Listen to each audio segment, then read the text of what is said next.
Waduh, Kencan Ru, apa nih sakit? sehingga sakit. Nih maca berita. Oke, nih beritanya. Waduh, diduga gelapkan dana hibah, Ketua KONI Badung dilaporkan ke Polda Bali. Ah, itu kan berita biasa tuh. Memangnya Ketua KONI Badung itu siapa, Ru? Itu kan bosku. Sejak SMP aku kenal dengan beliau. Beliau itu pernah jadi bosku sewaktu aku menjadi redaktur, bekerja di media cetak. Terus Ken lanjutan beritanya, Ru? Kini lanjutan beritanya. Belakangan ini banyak ketua umum KONI di kabupaten kota di Bali tersangkut kasus hukum setelah ketua KONI Denpasar tersangkut kasus kredit fiktif bernilai miliaran. Disusul kemudian ketua KONI Gianyar sebagai tersangka korupsi dana hibah APBD Gianyar 2019 sebesar 3,6 miliar rupiah. Terbaru, kini giliran ketua KONI Badung Made Naryana yang diadukan atas kasus serupa. Nah, kini lanjutannya. Pelapor adalah Ketua Taekwondo Indonesia atau TI Bali, Laksamana TNI Purnawirawan Wayangweta bersama M. Sulfikar Ramli SHM Hum yang menjabat Ketua Komisi Hukum TI Bali. Dalam surat pengaduan, Ramli menyampaikan bahwa dugaan penyimpangan dana hibah terjadi selama 2 periode kepemimpinan Made Naryana, yaitu pada tahun 2017-2021 dan tahun 2021-2025. Menurut berita, modusnya 40% disunat, tapi pelaporannya 100%. Nah, jadi 40% untuk pengurus KONI dan 60% untuk TI. Tapi berapa besar hibah itu? Dalam berita tidak disebutkan. Nah, ini kata 1M berarti 600 juta untuk TI dan 400 juta untuk KONI. Modus lainnya, dugaan markup harga perlengkapan olahraga yang disalurkan ke semua cabang olahraga, di mana oknum pengurus KONI Badung juga mengambil keuntungan dari dana haram tersebut. Nah, jadi berapa ada cabang olahraga di Kabupaten Badung? Kemudian harga-harga perlengkapan olahraga di markup, meskipun sedikit tetapi kali sekian menjadi ombeh. Ya, tapi itu baru dugaan.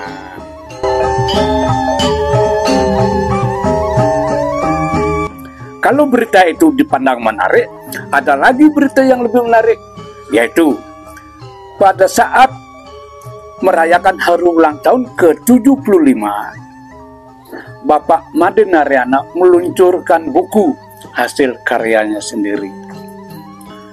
Judul berita itu begini: Hari ulang tahun ke-75, Ketua KONI Badung Made Naryana luncurkan buku Dari Kulit Tinta ke Dunia Olahraga. Hebat. Berita selanjutnya begini.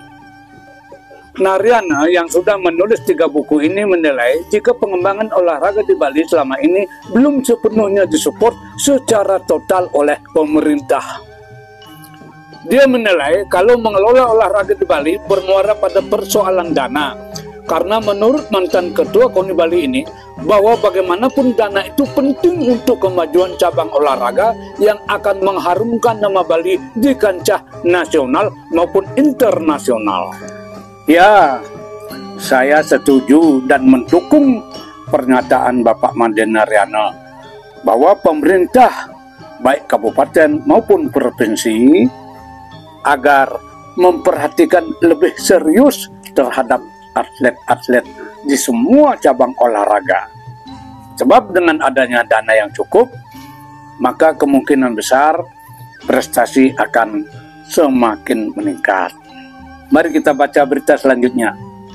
Yang ada selama ini, pembinaan olahraga masing-masing cabur itu betul-betul secara gotong royong, mulai dari pembina, pelatih, orang tua, dan juga atlet. Ya, benar sekali.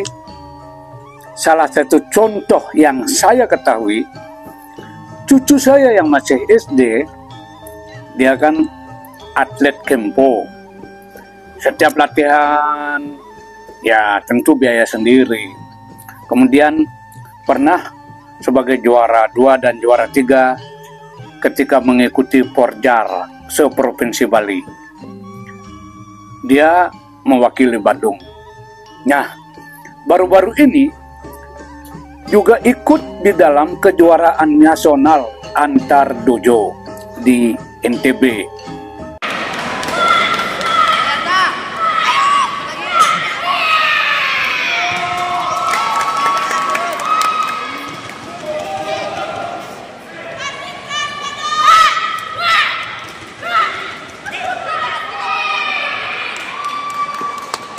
Prestasi yang diraih sangat membanggakan saya.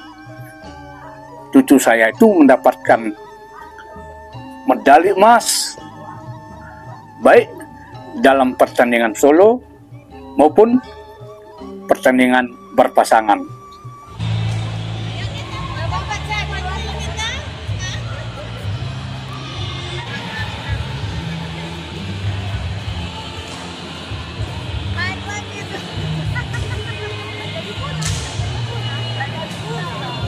Itu dengan biaya sendiri, baik biaya transport maupun penginapan.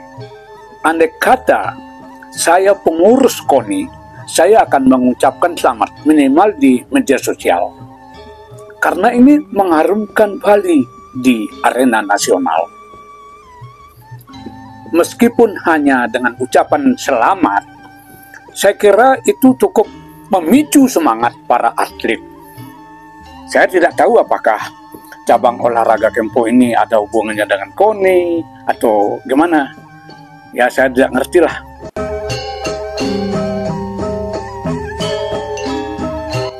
Nah, tentang sosok Bapak Made Naryana, saya sudah mengenal sejak saya SMP. Ketika saya masih kelas 3 SMP, saya membuat cerita pendek dan beliau memeriksanya dan memuatnya. Saya senang sekali waktu itu. Dan kemudian setelah saya menjadi jurnalis, beliau juga yang memeriksa berita-berita saya, apakah layak dimuat ataukah tidak.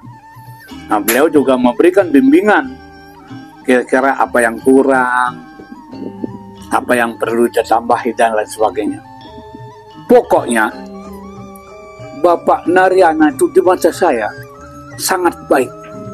Kalau makan-makan, pasti beliau yang menraktir saya.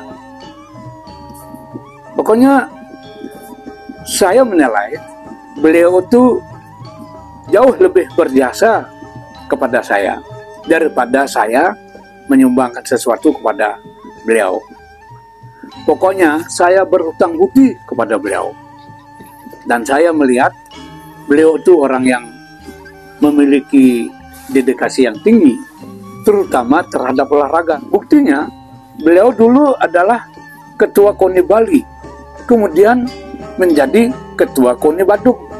Itu kan artinya menurun, tetapi demi pengabdiannya kepada dunia olahraga, beliau tampaknya tidak mempermasalahkan soal jabatan.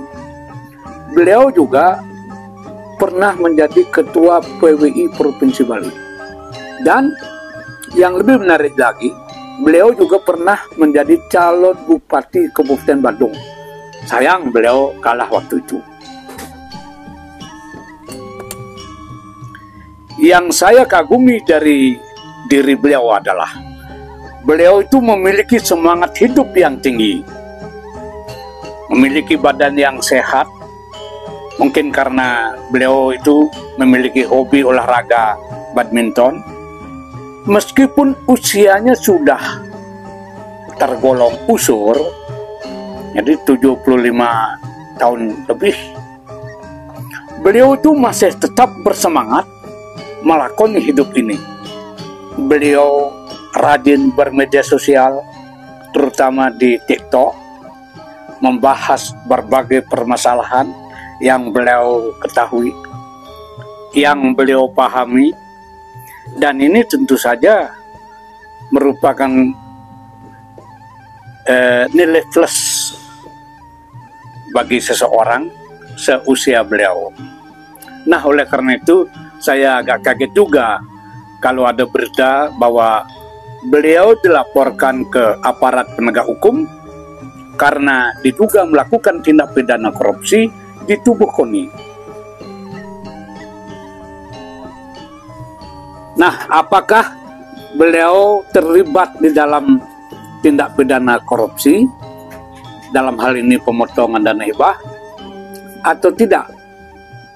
Tentu pihak berwajib harus menindaklanjuti laporan ini untuk mendapatkan bukti-bukti, untuk mendapatkan kebenaran yang sebenar-benarnya, agar masyarakat benar-benar mengetahuinya. Kalau berita ini benar, yakni adanya pemotongan 40%, maka sekali lagi ya, kalau benar, maka ya ini ada sesuatu yang aneh. Beliau tadi mengatakan bahwa pemerintah kurang menaruh perhatian besar terhadap pembinaan olahraga, terutama di bidang pendanaan. Tetapi setelah ada dana, loh, kok dipotong 40%? Kemana ini? Ketika acara peluncuran buku, Bapak Naryono menulis antara lain sebagai berikut. Buku ini hanya coretan-coretan saat tidak bisa tidur malam hari. Terlepas apakah beliau bersalah atau tidak, dengan adanya kasus seperti ini, yaitu ada dugaan tindak pidana korupsi, apakah beliau bisa tidur dengan nyenyak?